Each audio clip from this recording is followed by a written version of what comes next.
Eve scrolled through endless feeds, occult TikTok, mystical Instagram, forums buzzing with cryptic posts. Magick pulsed online, a chaotic symphony of spells and sigils. She craved it, this sense of power, of belonging, yet a hollowness lingered. The real world felt flat, grey. Eve wasn't always like this. She used to find magic in everyday moments, a perfect cup of tea, sunlight filtering through leaves. Then she discovered the online world of the occult, a dazzling bazaar of ancient wisdom and modern interpretations. Spells promised love, wealth, power. It was intoxicating. She devoured every blog post, every YouTube ritual, joined online covens, chanted under digital moons. The results were fleeting, unsatisfying, like chasing smoke, she thought. Still, she clung to the hope of something more. There had to be more. Lucian Thorne was magnetic. His online presence was sleek, curated. He oozed charisma, his words dripping with honeyed promises. He spoke of ancient lineages, of forbidden knowledge. His magic, he claimed, was not for the faint of heart. It was a path to godhood itself. Eve, along with countless others, was captivated. He offered a potent cocktail belonging and power. He validated their frustrations with the mundane, their hunger for something more. He called them seekers, the awakened ones. His followers, a digital coven, hung on his every word. Lucian offered a structured path, a clear hierarchy in the chaotic world of online occultism. He called it Babylon 101, a reawakening of ancient Babylonian sorcery. He promised to guide them to unlock their true potential. His followers, Eve included, felt seen, chosen. But beneath the allure, a darkness simmered. His teachings, while alluring, hinted at something darker: domination, control. A subtle shift from empowerment to something more insidious. Eve, blinded by her desire for change, ignored the warning signs. The Babylon current, as Lucian termed it, drew upon the mythology of ancient Babylon. He spoke of powerful deities, of forgotten rituals that could grant unimaginable power. It resonated with a certain type of seeker, those drawn to dominance, to bending the world to their will. He twisted the narratives, emphasizing themes of conquest and control. The Babylonian pantheon, rich with complex figures, became reduced to archetypes of power and subjugation. Ishtar, goddess of love and war, became a symbol of feminine wiles to be weaponized. Eve, initially hesitant, found herself drawn to this narrative. She had always felt powerless, overlooked. The idea of tapping into this ancient wellspring of power, of commanding respect and admiration, was intoxicating. She threw herself into Lucian's teachings, eager to prove herself. What Lucian didn't emphasize was the price. The rituals, cloaked in secrecy and urgency, demanded absolute loyalty, unquestioning obedience. He spoke of sacrifices, of offering up pieces of oneself to fuel the magic. Eve, caught in the current, didn't realize she was drifting further and further from her own moral compass. The rituals were elaborate, demanding. Eve, following Lucian's instructions, gathered rare ingredients, performed intricate rituals at odd hours. The effects were immediate, tangible. She felt a surge of energy, a confidence she had never known. But it was different, sharper, colder. Her relationships changed. Old friends seemed dull, their concerns trivial. She pushed them away, seeking the company of fellow Babylon 101 initiates. They spoke in coded language, their conversations laced with a shared sense of superiority. They were the chosen ones, privy to secrets the uninitiated couldn't comprehend. Yet, a nagging doubt lingered. This power, this confidence felt borrowed, like wearing someone else's skin. The rituals left her drained, empty. She craved more, needed the next fix to maintain the illusion. It was a gilded cage, this power, and she was trapped. She began to notice changes in other initiates too. Their eyes held a feverish glint. Their smiles were tight, strained. They spoke of crushing their enemies, of bending others to their will. Eve, witnessing their transformation, felt a chill run down her spine. Was this the power Lucian promised? The internet was awash with stories of shortcut spells, a sigil for instant wealth, a potion for effortless love. Lucian scoffed at these. True power, he preached, demanded sacrifice. He demanded it of his followers, subtly at first, then with increasing insistence. It started small: give up a cherished possession, sever ties with a friend who doubted the path. The requests escalated: financial contributions to fuel the collective energy, sharing personal information, vulnerabilities that could be exploited. Eve, blinded by her ambition, rationalized it all.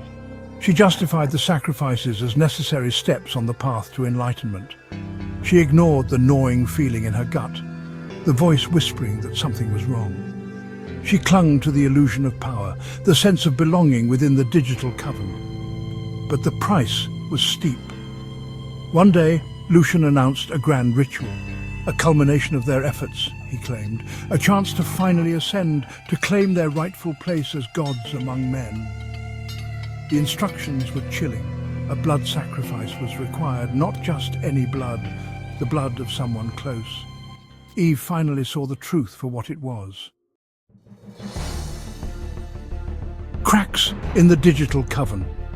Doubt, once a whisper, became a roar in Eve's mind. The demand for blood sacrifice shattered the illusion. This wasn't empowerment. It was madness, control disguised as liberation. She looked around at the other initiates, their eyes glazed with fanaticism, and felt a surge of terror. She started to notice the cracks in Lucian's facade, inconsistencies in his teachings, moments of insecurity masked by bluster and bravado. The carefully curated online persona began to crumble, revealing the man behind the mask. A man hungry for power, feeding off the desperation of his followers. Eve began to discreetly share her doubts online, using aliases and coded language. She found others who were starting to question Lucian's teachings, who felt the same unease. They formed their own digital support group, sharing their experiences, warning others about the dangers of the Babylon 101 path. The backlash was swift and brutal. Lucian, sensing dissent, turned on the doubters. He accused them of being weak, of lacking the dedication required for true power. He unleashed his followers on them, a digital mob fueled by fear and fanaticism. Eve found herself ostracized, branded a traitor. Reclaiming the path, unveiling the self. The digital world, once a source of solace, became a battlefield. Eve retreated, licking her wounds, questioning everything she thought she knew. She felt lost, adrift in a sea of doubt. But amidst the wreckage, a spark of defiance ignited. She realized that true power wasn't about dominating others. It wasn't about shortcuts or dark rituals. It resided within. It was about self-discovery, about facing her own darkness and embracing her own light. It was about finding strength in vulnerability, in connection, in compassion. Eve deleted her social media accounts, severed ties with the remnants of the Babylon 101 group. She sought out new teachers, mentors who emphasized ethical practices, self-exploration and genuine connection. She rediscovered the magic in the mundane, the power of simple rituals that nurtured her soul. She started a blog, sharing her story, warning others about the dangers of online cults and manipulative leaders. She offered support to those who had been hurt, who were struggling to find their way back from the darkness. In helping others, she found healing for herself. Beyond the filters, beneath the masks, the online world was still there, a vast and ever-evolving landscape. But Eve's relationship to it had changed. She no longer sought validation in likes or followers. She used her voice to speak her truth, to connect with others authentically, without the filters and masks that social media so often demanded. She learned to discern between genuine teachers and charismatic predators. She recognized the red flags, the subtle signs of manipulation and control. She understood that true power came from within, from aligning with one's values, from living a life of integrity and compassion. She found joy in connecting with nature, in creating art, in building meaningful relationships. The magic she once sought in ancient texts and elaborate rituals, she now found in the everyday miracles of life. The warmth of the sun on her skin, the laughter of loved ones, the quiet stillness of her own breath. Eve's journey was a reminder that the path to self-discovery is rarely linear. It's filled with wrong turns, dead ends, and unexpected detours. But it's through those challenges that we learn, grow, and ultimately find our way back to ourselves. The true alchemy transformation from within. The internet, for all its pitfalls, could also be a tool for connection, for learning, for growth. Eve used her platform to share resources, to amplify the voices of marginalized communities, to promote ethical and empowering spiritual practices. She learned that true magic wasn't about bending the world to her will, but about aligning herself with the flow of life, with the interconnectedness of all things. It was about using her voice to speak her truth, her creativity to inspire others, her compassion to make a difference in the world. Eve's story wasn't just about the dangers of the occult. It was about the dangers of seeking external validation, of surrendering our power to charismatic figures who promise easy answers and quick fixes. It was a cautionary tale for the digital age, a reminder that true transformation begins within.